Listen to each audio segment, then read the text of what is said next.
How are we doing, Caitlin? Thank you for your patience, Mr. Chair.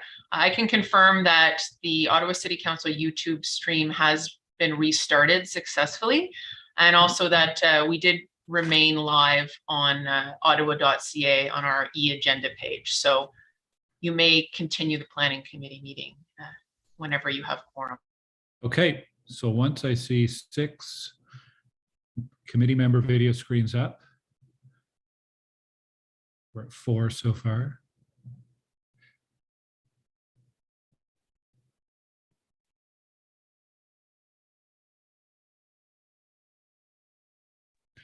We're at 5.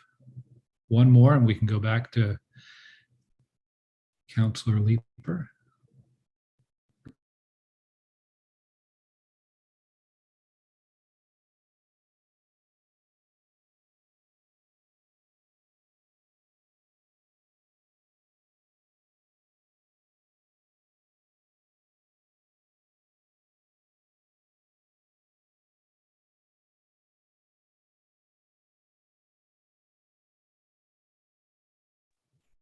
If we do have any more committee members at their desks, we need one more on screen before we can continue.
And we have 6. 1, 2, 3, 4, 5, 6, 7. Okay, good. We can continue. Councillor Leeper, we had left off on your question, so you can continue. Yeah, I think I'd posed most of it. I just was wondering, Councillor Fleury referred to sort of a backdoor approvals process. And I'm just trying to figure out what that is, because it looks like they're doing renovations to the existing building without making any major modifications to footprint or height or the structure or anything under building permit. And then, you know, they're being very transparent with building the second building here. So if there's a process issue that councillors should be aware of, I'm looking for some clarification on that. From the councillor or from staff? From the councillor. Okay. Yeah, just a little bit of color. Yeah, no, glad to give you the context, and I'm certainly not insinuating that they're not following building permits. I'm saying I've heard from their planning consultants and I've heard from planning staff that by the fact they go into a building, getting a building permit, doing work there, and then they come with additions. These are one of multiple sites that are happening currently in Sandy Hill from this owners group. There are a lot of things that we can discuss, including garbage and doors, that is then shut down because they've invested new dollars into an older building. And I would note to you that these buildings really live separately, as they've mentioned. Yet, if they live separately, they should have a separate municipal address with the proper setbacks between the properties. So, feels like, you know, if they came in through pre-consult, shared the full plan, look at all the options, including on all these measures, there could be better options presented.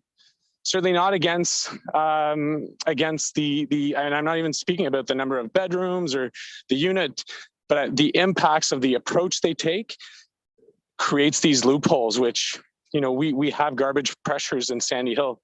At that site, there's a lot of garbage pressures already. And what they're proposing is, again, the same impacts on city enforcement and management. That's by design. That's by the way they follow, by the way they're doing their process. So it feels like a bit of a loophole. Okay, let's chat more about that. I'm they're in front of us with an addition that is subject to site plan, presumably, which seems like it's all above board, but we can chat more. All right, thank you. Thanks, Councillor Leeper. I think I understand what Councillor Fleury is trying to raise and achieve with this motion. I want to ask staff if this is actually something we can legally do through the amendment to the document that Councillor Fleury is proposing in the motion. Can someone from staff comment on? The city can provide, Mr. Chair, in a zoning bylaw that the waste storage is to be internal to the primary building. That is a matter that, as a legal technical matter, can be included in a zoning bylaw. Whether it's appropriate from on a planning basis is, of course, for planners to provide their opinion on. Okay, thank you. Are there any other questions for staff? Okay, so, well, on Councillor Fleury's motion regarding revising document 2, is that motion carried? So the effect of passing that would be to force them to include the garbage internally? Essentially, yes, yes. Yeah. Yeas and nays, please. Okay, yeas and nays?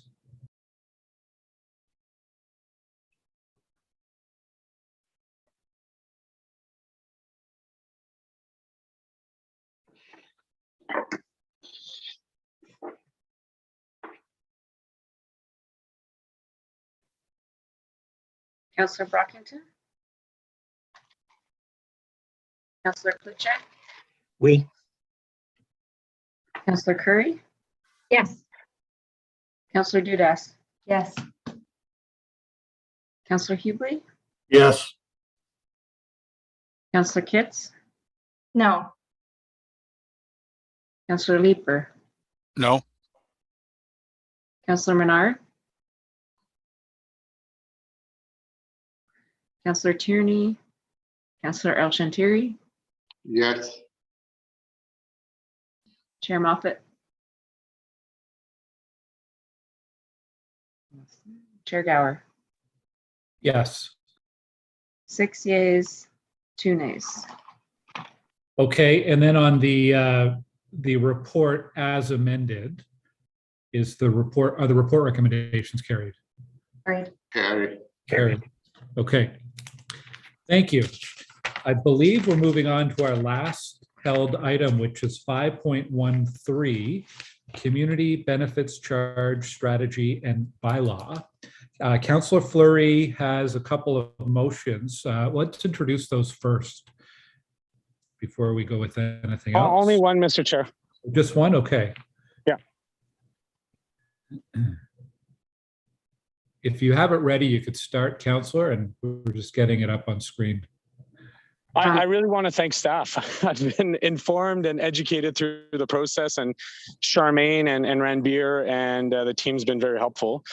I had worked under the same provisions that we all had to develop a list under 5 themes, none of which were, none of the items that were raised were costed, which creates the issue that although meeting the themes, they're not costed, so you can't add them to the list. Although the list means nothing, I'm just doing the next step, which is making sure items are costed, and then it will be up to next council to decide if they're appropriate CBC elements when the reports comes back. I believe it's ahead of the next budget, although those aren't really budget items, they're really related to development. Okay. Do you have it in front of you, Councillor? Do you want to read the therefore be it resolved? Otherwise, I can read it for you. I'm not behind my desk, Chair, so the screen is too small for me to read. I apologize. I'll read your therefore be it resolved. Therefore be it resolved with respect to the report that Planning Committee recommends Council direct staff work with the Ward 12 Council to review and provide cost estimates for Ward 12's list of projects for inclusion on the Community Benefits Charge capital project list as part of the next capital program list review prior of the next budget cycle. And since Chair Moffat isn't in his seat, I can move on your behalf. Okay, we have delegations. We also have staff available for presentation. I know many committee members have seen a presentation on this previously. Do committee members want to see a presentation as part of this planning committee? Yes or no? I see a no. I'm thinking no. Okay, we will skip the staff presentation, but thank you, staff, for being ready to do that. And we'll go to our delegations. We have two delegations, Miranda Gray and Jason Berggraf. Is Miranda with us? Because she is listed first.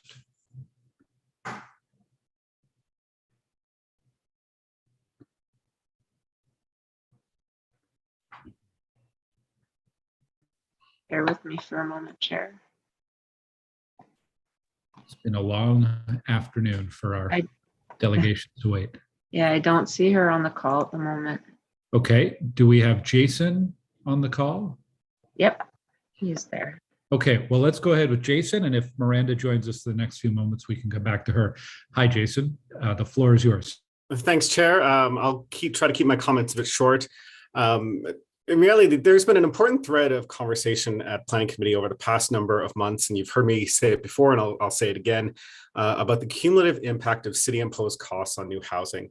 And as we discuss through inclusionary zoning, through Bill 109, through discussion of the comprehensive zoning bylaw, parkland dedication, the high performance development standard, and now here at community benefits charges, additional city-imposed costs on housing are negatively impacting housing affordability and supply. They're disincentivizing intensification, especially when it comes to mid and high density housing around transit. The community benefit charge in particular is actively working against the city's housing affordability and intensification goals, as it's a charge on a certain type of high density unit required for the growth management study, but it's also been set up as basically a DC surcharge on intensification units. And these units are supposed to be encouraged and most desirable according to the draft official plan. Again, the vast majority of the cost burden of the CBC is going on the type of housing that's supposed to be the most affordable in the city going forward, your 1, 2, 3 bedroom apartments that are close to transit. And so, I mean, we've talked about the cumulative impacts a lot. I did want to bring up 3 specific things about the CBC that we feel like councillors should be aware of in terms of its benefit and its effectiveness. These are also outlined in our written submission. First, the growth funding tool, the vast majority of the cost is actually going to go on taxpayers. In order to pay for the list of projects that you have within the strategy, it calls for a 70 million contribution on CBC charges, but 338 million on new rate taxpayer money. That's your benefit to existing and replacement, a column on table 7 of the strategy. So the vast majority of the spending here is just on taxpayers in general. The actual projection of actual revenue on the charge matches the annual revenue seen under Section 37 agreements. So you're on again, in the strategy and in the staff report, they comment that you're getting about the same amount of money that you did under Section 37. You're not anticipated to get more money than that. So when you see that $70 million versus $35 million of revenue that we've seen previously, don't think that by enacting the CBC, we're magically going to get a higher number. The other thing I really wanted to point out, and Councillor Fleury's motion kind of speaks to this a little, is that as we've been advised by staff, the project list is really illustrative. I don't think, again, if you're implementing the CBC, that you're going to get all these wonderful things on this list. It's not necessarily, any of these items are not necessarily going to come through. Certainly not all of them are going to come through. They're certainly contingent on the money that is raised and whether that money kind of comes through at all. So beyond those concerns, our written submission details a number of outstanding items, more technical and more legal in the bylaw and the strategy that relate to interpretation and application, and that we really want to continue working on with staff to resolve. We've had some good discussions over the past couple of months on these. There still are some outstanding items. The project list, it took several iterations to go through, which is why you're seeing this, now at this sort of last PC planning committee before the term, because it just wouldn't kind of come into shape. And there are so many questions around the project list, and some things about the strategy that we still have issue with. So, maybe I'll just leave it there right now, and happy to take questions as well. And I'll happily answer Councillor Leaper's question about the projections or profits either way, as per his questions. Okay, thanks, Jason. Councillor Leaper, you're up first. Yeah, so since we have you, and I think it does tie in. I mean, we are interested in seeing more housing built in the city. We know we need to do a better job of building subsidized housing and social housing and housing that's deeply affordable. But we also need more housing supply as well to bring affordability to a larger market. I think we're seeing some projects that are just not going to move ahead in the coming months. What is going on out there, particularly with respect to purpose-built rental? So you're certainly right. Projects are being slowed down. You've probably heard anecdotally as much as myself that some projects are being pushed back, others are being shelved completely. I'll relate, of course, some other members have told me that they'll just avoid projects that would fall under the subject of a CBC charge to begin with. So you could conceivably have sort of, under development, if I can use that turn of phrase, from what the zoning may eventually allow. Certainly slow down. I have to admit, I don't have particulars about purpose rental. What I will say is certainly there's been a big push on for-purpose rental over the past number of years, but we don't really see that moving forward. But sales overall for residential construction have really dropped over the past since really about February. I think that has a lot to do, obviously, with the interest rates, a lot to do with consumer confidence as well. And it's not just a slight decline. Like year over year in June and July, sales have dropped 64%. So instead of over 200, overselling 200 homes, say in July, we sold less than 100. I think the number was 89. So there's been a significant drop off of housing sales, I should say, over this past 6 months, to the point where year to date, we're 10% behind the sales that we had last year. So I think, when you split up construction activity in terms of actual starts, I think by the end of this year, starts will still look very healthy. We hopefully will crest that 9,400 number that we had last year.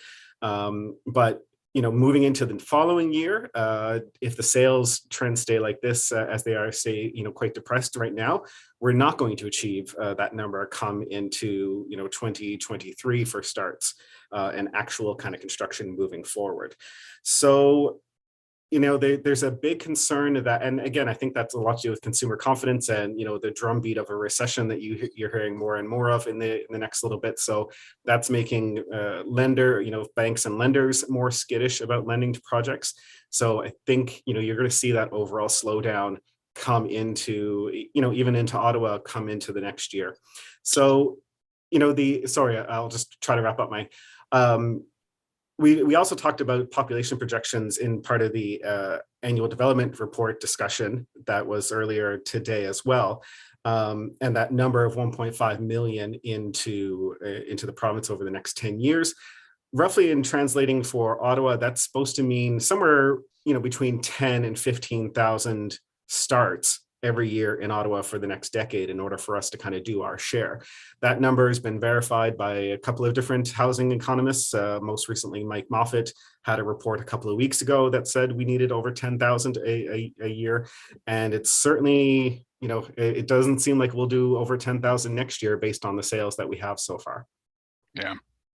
One of the issues we have, so, the builders have suggested that things like increased CBCs, cash in the we're taking what we can on that, is going to further add to affordability issues.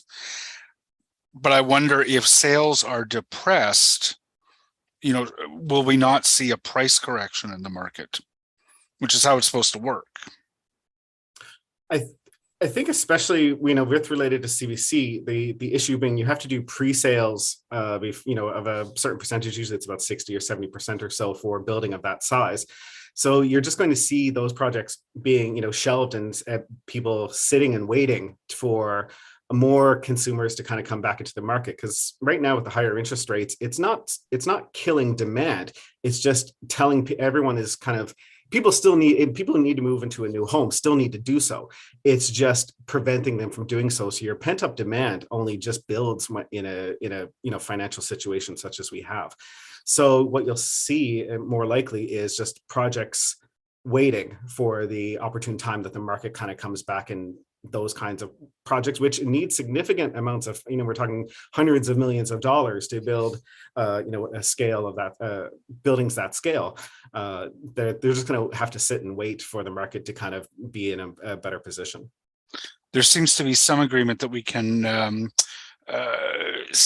it's worth exploring whether we can get things moving again if the feds were to add a couple more points onto, say, the affordable housing program for the rental market. If it's purpose-built rentals that are going to go on pause because of interest rates and labor challenges, et cetera, and builders can't make their numbers work for their lenders, it strikes me that there is an important role for the CMHC taking its pound of flesh, of course, in terms of more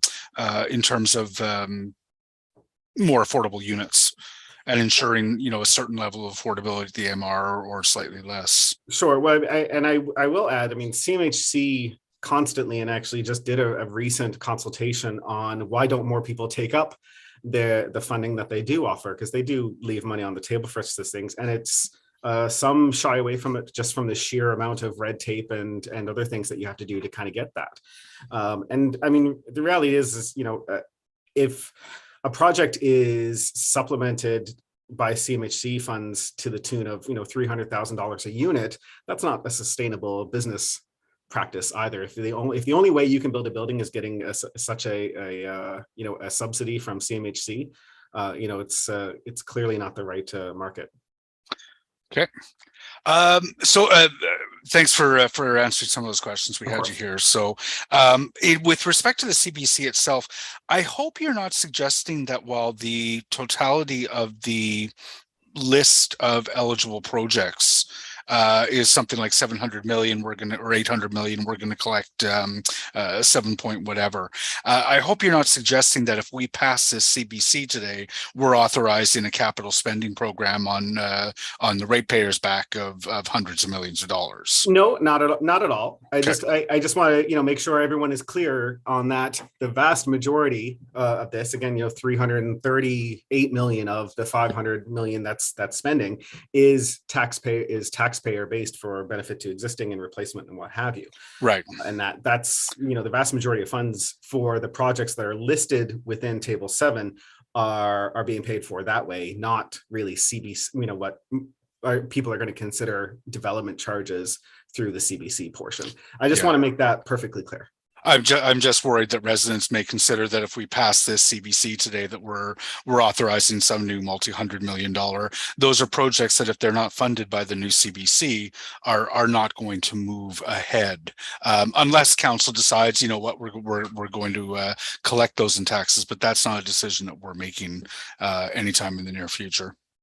I would agree. I'm just trying to clarify it from the other side of, don't think just because you're passing the CBC, you're going to get this list of goodies all on developer charges.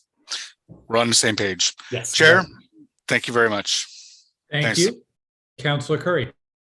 Thank you. Jason, I want you to know that I'm highly sympathetic to what you're saying. The challenge I have, because I hear, we've added on so many things all at once. It's just nonstop, these additional charges. But the challenge we have, you must be able to see the challenge we have, that what we would provide with community benefits are things that are helpful to people in terms of keeping them healthy and having them love where they live. And they're all really important things. If we didn't do it this way, where would we get the money to do all of these things? Like, do you have some other idea where if we didn't add it here, get this money here, where would we get that money from when we really want to have that in every neighborhood, all the benefits? Well, I mean, substantially, your community benefits should come from the community, and for the most part, there's a lot of charges, especially on this list within the CBC, that don't have either don't have any benefit to existing, or zero benefit, or very little benefit to existing in terms of its allocation. So, I mean, reality is the community benefits, be they parks or infrastructure or what have you, should be borne by the community, not just solely by new development. So, there's every one of these items we could kind of pick apart and see, which, how things will go. And as they get approved, we probably certainly will have to have those discussions, or certainly at least the proponent and staff will have discussions about what proportion goes where. But the reality is, as I know you guys are sympathetic to, is we're really kind of getting to the point where, again, the amount of cost in the cumulative, when you look at it in the aggregate, is starting to impede the development. If you include all the things that I listed before, and including inclusionary zoning when we consider it in the next term of council, we've crept over $100,000 per unit for those, again, those apartments that are supposed to be next to transit. That's a significant amount of cost that the city is imposing on those new home buyers.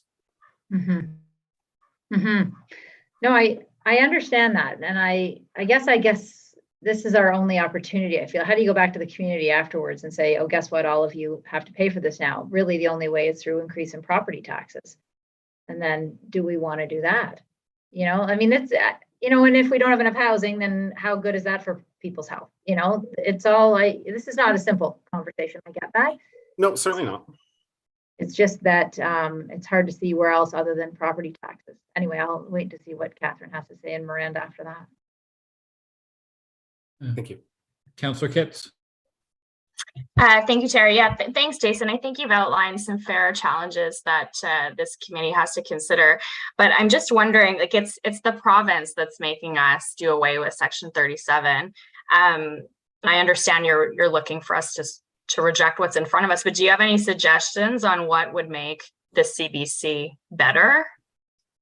So there's a number of changes and tweaks, modifications, whatever you want to call it, within our written submission on the bylaw itself, and a number of sort of overarching concerns we have about what's included or potentially included on the project list that would help this situation, help reduce what the overall project list would be in there, hence for the title or the impact on per unit cost. Like the city's staff and us are a bit far, and we have different estimates of what the impact will be on a per unit basis, but it's not that far off. Cities is like something like $1,800 a unit, and ours is like $2,700. So somewhere between $2,000 and $3,000 a unit for the cost of the CBC, is going to be put onto these new homes.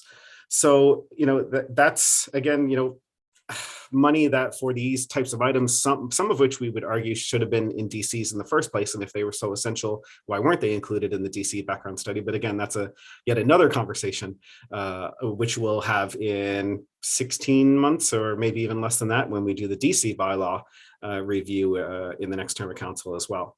I'm sorry, I lost where I was going with answering your question. I was asking if you had suggestions, but you're saying some of the stuff that's included in the project list, it shouldn't be there. Yeah, that's certainly the big one. There's a lot of there's also just a lot of vagueness in terms of just why titles and not specific projects, like we would see in a DC background study, when it's very specific items, itemized or itemized out by the dollar, as per Councillor Fleury's motion, right? There's just sort of whole lines of whatever it is, $1 million or whatever, and without any specificity about what it is or who it's going to benefit. Okay, thanks, Chair. Okay, thank you. Seeing no more questions. Thank you, Jason, for your presentation today. We will now go to Miranda Gray for her presentation, and I'll hand the chair over to Councillor Moffatt. Don't go too far because I don't think I'll be very long. My feeling with this, backed up by Jason's comments, is that it's not ready yet. that there's still significant work to be done on this. My feeling is partially when it came up in the cycle of other things going on at City Hall, that it hasn't baked long enough. So I would suggest that this needs more time to get it right. Because as Jason ended up saying there in his answer to Catherine, when you don't get it right, it lasts for years. And then later on, you have to argue why you didn't fund these things with development charges. So let's take the time and get it right. Thank you. Thank you very much, Miranda. Any questions for our delegation? Seeing none. Thanks for your time today. Thanks for waiting and coming back after so many hours. I don't know that we have another delegation. No, that's it for delegations. So questions to staff on this. Councillor Curry. I just wondering what staff would like to say. You know, they listened to Jason's presentation there as well and Miranda's, and just wondering if staff have a comment. We didn't get the presentation because we've seen it, but any comment maybe from Charmaine? Yes, thank you, Chair. Yes, we didn't bring on Section 37 leaving. This was brought on by provincial legislation, and now we are with the CBC. If the council chooses not to have CBC, we will collect no Section 37 or CBC. The project list, which I know is under a lot of scrutiny, is an example. It's an illustrative example of projects list that if we met, that was part of the legislation, we had to have a strategy. In the strategy, we had to have a project list. In the project list, it lists projects that we had already cost out. So when you're looking behind, if we had to look at projects that are already on the books and costed out, going forward, it will be a different matter. Going forward, as an application comes in, we'll look and say what projects are available, cost them out, and then put them on the list and start having a master list. And that master list, when a project comes up, we look, there's a project in your ward, we'll say, okay, does it hit the list? Yes, there's one, and they're already prioritized. No, there isn't one, and so then we would be putting it on the list. Once a year during the budget process, we'll look at the list, prioritize it. It will be a public, as the public will have their input on the prioritization of the list as well. So I think that the work has been done. We have the strategy, we have the policy, and we have the bylaw to be implemented as of September 19th, if this is approved. Okay, and just to follow up there, and what did you think about what Jason was saying about how much it might slow down development? Yes, there has been additional charges. The CBC is very modest. It's a very modest charge. It does replace Section 37. There will be funds available for other wards that Section 37 was never triggered. So it will be throughout the city. And so there will be funds anytime we're out in the community. The communities want things that will affect their community. They want it in their wards. When development happens, any meeting that I've ever attended, as the councillors have, they're always looking for community amenities that happen within the community close to the projects. So will this slow down housing? It's a very small, modest funding tool that we put into place. We do have a transition that any of the in-stream applications that are right now before us. So when they did all their financing, they didn't include CBC. They are exempt by CBC. If they do not pull the building permit within 5 years, then it would be triggered. Very helpful. Thanks a lot, Charmaine. Thank you. Thank you, Councillor Dudas. Yes, actually, Charmaine, you're probably the perfect person to answer this. I'm just, there was a comment by one of the delegations about, this isn't ready for prime time. We should hold off. What happens if we don't? Like, I'm understanding that this is a switch from Section 37. This is provincially required, regulated, expected. So what happens if there's a delay in us passing this? And my other question part to that is, if we do pass this, as you said, we go forward on September 19th, can it be tweaked in, if we find that it's not exactly working the way we wanted it to? Thank you, Chair. So for I will go to the last, actually your last point. We will be looking at, this will be another take a look at when we go through the DC. So this will only be for the next 18 months because the DC, as was mentioned, May 2024, we have to revisit the DC. And so at the same time, we're going to look at the CBC, lessons learned, tweak it, and the DC at the same time. It is a new legislation. We're learning as we go, as all of the other municipalities are as well. And so it will be tweaked. And I really say that the next 18 months is a learning opportunity for us. So this isn't something that we're have for the next 5 years or 10 years. Every 5 years, it has to be looked at. We are taking the stance at the same time as the DC is looked at, we will be looking at the CBC.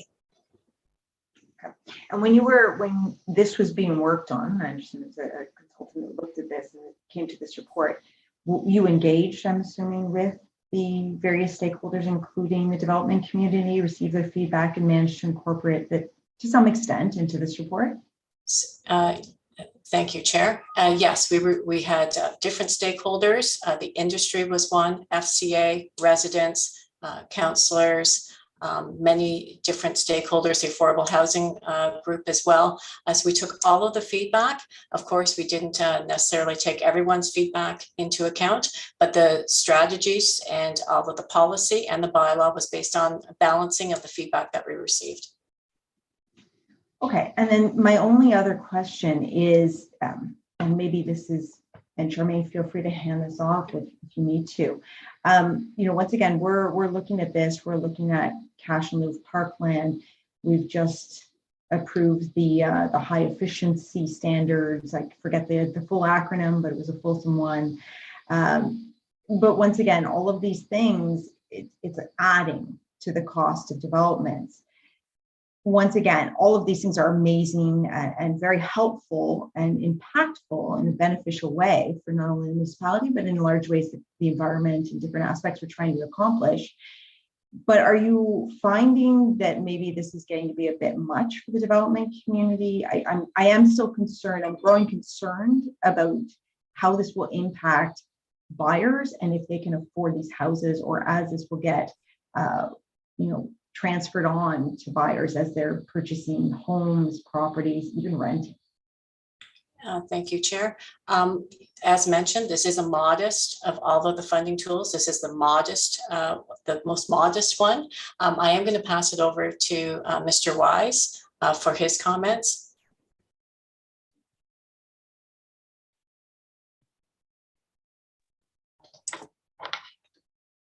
Thank you, Mr. Chair. With respect to the costs that are associated with this, we have been looking at this in terms of the panoply of costs that would be attributed to a development and how the impact of this. And I do concur with my colleague Charmaine. The impact on community benefits charge is a small percentage of the total cost and development. When you equate that with inclusionary zoning is much more significant. We are talking about something that might be impacting 4% of the project cost. With community benefits charge, it is more in the range of 0.2 to 0.5% of a project cost. So yes, it is an incremental cost on development, but in terms of the overall panoply of charges that a development does have to achieve, this is not in the same ballpark as, say, development charges. And that's helpful. And as I said, I mean, in individual circumstances, these things that we're approving are benefiting the community. They're going to benefit the municipality.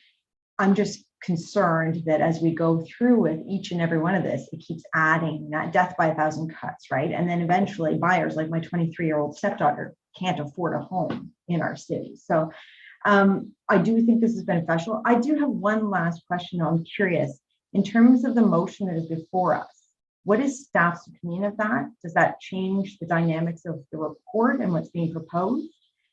I'm just curious as to your thoughts on it. No, it doesn't.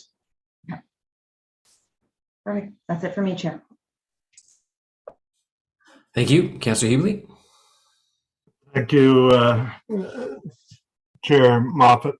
My question, following up on what was just asked here, I think Mr. Wise said that all these things that we're adding together here don't add up to the same as development charges. I thought on an average unit being built, development charges were around 45,000, yet we're hearing the accumulation of all these new charges that are coming out of mainly the work in your area are adding up to almost $100,000. So wouldn't that be on a bigger impact to housing? Because we're not taking away those 40,000, so we're still asking for the 40,000, but now the accumulated number we're hearing is 100,000. Can I get some clarification on that? Yeah, Mr. Chair, just to clarify what I said there with respect to that, we're talking about the broad gamut of ranges. There are a whole number of charges that a development does have to absorb. There's of course the development application fees that we charge, the rezoning, official plan, all of those things like that. Cash in lieu of parkland that this committee looked at a few weeks ago. The high performance development standards that have also been put in place, development charges that also include in there. And when you add up all of those things together, that has a per unit door charge. But when you look at that in terms of the context of how much that costs for a project writ large, there's a couple of different ways to look at it. So if you looked at, say, a 200 unit development. No, Mr. Wise, please, let's keep it to a single unit because I want taxpayers to know how much we're adding to the price of their next home with all these different things that we're adding on really in the last 12 to 18 months. Well, I don't have the numbers for a single unit with respect to the community benefits charge. I have that on a per building basis because a community benefits charge is charged on a per building basis. I appreciate what you're asking though, is what is the total cost, but the quantum of the charge for community benefits charge is much smaller than what we charge for the development charges, or what would be the charge for inclusionary zoning, as an example. They're different scales. Fair enough on the community benefit charge, but when we add them all together, which is what was just getting discussed there, the high performance standards, all the other things that we've approved, have we not put the cost per building or per house up to 100,000? I don't know about that exact number, Mr. Chair. We'd have to go back and look at that. Certainly, the increase in development charges that happen in order to part of the flow through for paying for the infrastructure requirements that support growth. Those are the things that do have some of that larger impact on it. It's true that high performance development standards, inclusionary zoning, cash in lieu of parkland, CBC do have an impact as well. Again, of those two, it's development charges and inclusionary zoning that tend to have the larger quantums. Okay, a final question to you. Don't you think that's an important number that we should be looking at? Not just council, but also staff? Shouldn't we be tracking how much we are adding on to a unit here? Given that, as Councilor Menard said earlier, we're in a housing crisis here. So why are we making it so expensive that when we designate transit-oriented development, for example, why, when we add up all these programs, we're now hearing that nobody's going to want to build in the transit area, which means that has all kinds of implications for us too. So I just think I'm happy to leave it there. I think we need to be tracking that. I think every time we come forward with new charge, I'd like to get a sense of what's the impact per unit. You can define what the unit is that you're tracking it, because that's what we rely on staff to do, whether it's an individual house or how you work it. But we need something that our residents and taxpayers will understand the impacts of what we're agreeing to do here. You mentioned cash in lieu. We're going to go from what, 5% to 25%, and we don't think that has an impact on a house, the per house cost. I'd like to see us starting to track that. So I'll leave it there, Chair Moffat. All right, thank you, Councilor Leeper. You had your hand up for a sec, but you're right. So any further questions for staff on this? I don't see any. We gotta be careful when we talk about CBC on here. You know, you get a certain leadership candidate will start to call on the City of Ottawa to defund community benefits charge. So any Yeah, so no other comments, so that's fine. So that's good. We'll get back to, hold on, I gotta pull up my agenda. I'm in and out of chairing here, so I don't always keep these things open.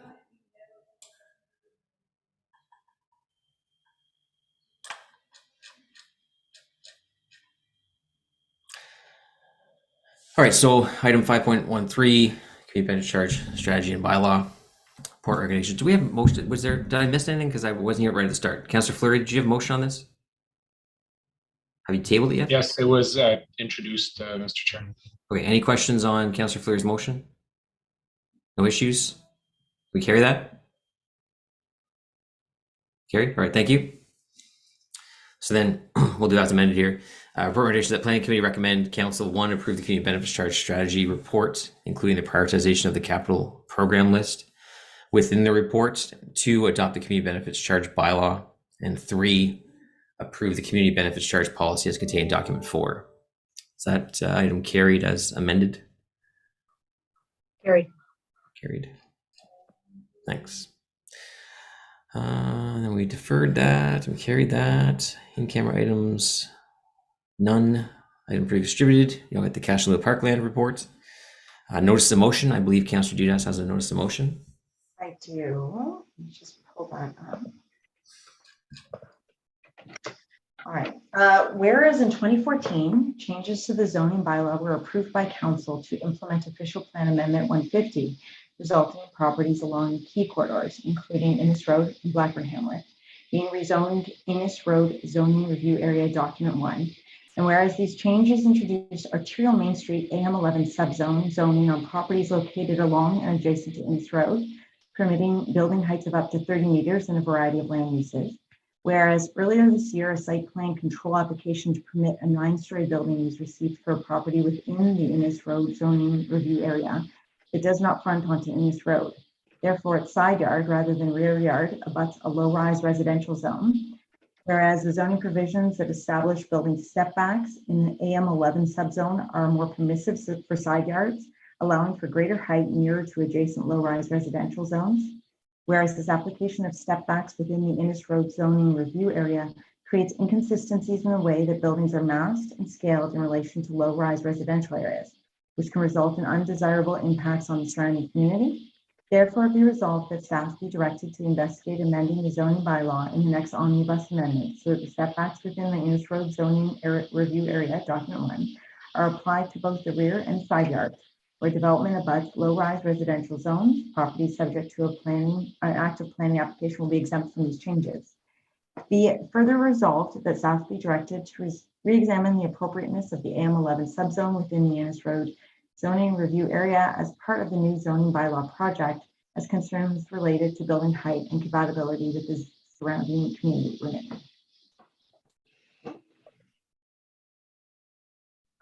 All right, thank you. So that'll be on the agenda for our next planning committee meeting, which will be on Thursday, September 8th. Any inquiry or any other notice of motion? None were circulated, so I just want to check here. None? Any inquiries? None. Other business? None. Adjournments?